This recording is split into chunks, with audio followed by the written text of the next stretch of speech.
ढील भऽ गेल छल, रातियो नींद नहीं भेल ठीक से। ये कथा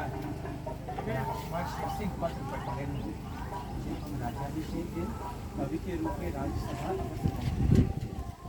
तक कुमार हमरा उपकृत करल नहीं करता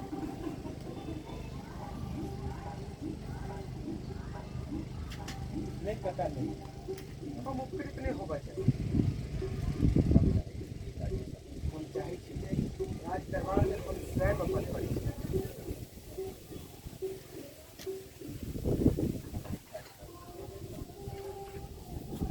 हमरा से पहले हमर काव्य राजसभा पहुंचा,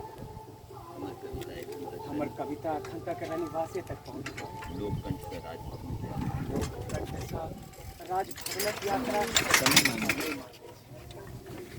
हम